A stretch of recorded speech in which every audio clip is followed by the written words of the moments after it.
Hello. In this short video, I will be showing you the basic workflow in Photoshop that works best for this project that you're going to be doing. So the first thing you're going to need to do is open the program and open your image in it. To do that, take your image, which is located on my desktop, and drag it directly to the Photoshop icon. This will take a second, but it'll open up with your image ready to go. Or if you don't have the Photoshop icon or app available on your desktop screen, what you can do is double click the program to open it, click File, then Open. It'll prompt you a screen that looks kind of like this. You can locate your photo that way, click it, and then open it. So the first thing that we're going to be doing in editing your photo is creating a copy layer of the background. So to do this, you're going to drag your background layer on the right side of the screen to this half-folded piece of paper. And that's going to create a duplicate layer. Or what you can do is right-click your original layer and then select duplicate layer. Both do the same thing, just whatever you find easier. So it's important to note moving forward that we're going to be doing all of the edits on the background copy layer. It is important that you're on this layer when you are editing. So the first thing that we're going to be doing in the editing process is changing it to black and white. So to do that, you're going to go to Image, Adjustments, and then to Desaturate. This will take away all the color in the image and create a black and white image. If you have imported a black and white image, you can just go ahead and skip this step and go right to editing.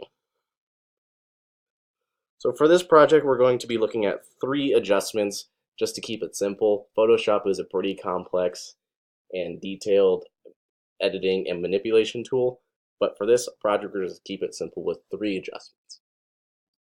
So the first one that we're going to look at is going to be exposure. What this does is allows you to lighten or darken the image, and this gives you ultimate control over your highlights. So for this project, we're not going to be worrying about offset or gamma corrections, just exposure. To increase exposure, click the slider, move it to the right. To decrease exposure, move it to the left. Or what you can do is you can type in a numerical value to be just a little bit more exact. Whatever works best for you. So we're done with that. And then we'll move on to brightness and contrast. Brightness just controls lights and darks. It gives you a little bit more control and further refining of what you did with the exposure. So just like the exposure slider, right to lighten it and then to the left to darken it. And you can type in a value if you want to be a little bit more exact in the box. And the same thing with contrast. What contrast controls is the difference between light and dark. So to increase contrast, slide it to the right, or to decrease it, slide it to the left. And just to note for this assignment, it's probably going to be a little bit useful to have just a slightly more contrasted image. So just keep that in mind as we're moving forward.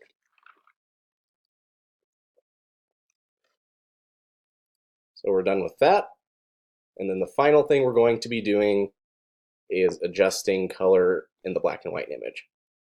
So even though that this is now a black and white image, there's still color being read by your camera and the program.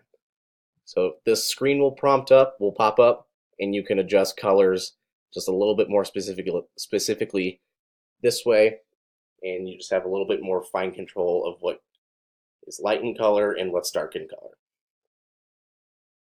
So we're done with that.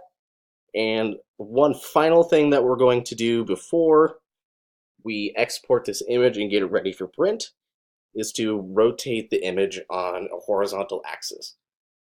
Because when you make a print, it'll make a reverse of the image. So to combat this, you just go ahead and flip it in here. You don't have to do that, but just keep that in mind when you make a print that your photo will be reversed.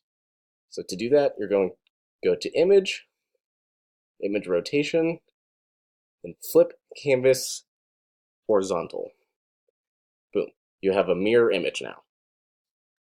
So now it's time to get your image ready to export. And these layers over here, you have to flatten them. So to do that, you go to Layer, Flatten Image, and then now you have all of your edits and everything into one single layer, and now it's ready for export. So to do that, to export a file in Photoshop, you just go to File, Export, Export As. Takes a second to pop up, but then you'll see a screen that looks something like this with your image in there. Make sure your format is JPEG. This will be really important when you print, because if it's a PNG or some other file, it might not want to print. So once you make sure that everything is set and ready to go with the JPEG, you want to have your quality highest 100%. Don't worry too much about image size or canvas size with this, since we're just going to be doing a simple print. And once all that is ready to go, you're going to click Export All. You can name your file, so I'll just name this Edit, and then choose the location where it's going to be saved. So for mine, just going to save it to the desktop, click Save. That screen will go away. And there it is. There is your image popped up on the screen and edited, ready to go for print. Thank you.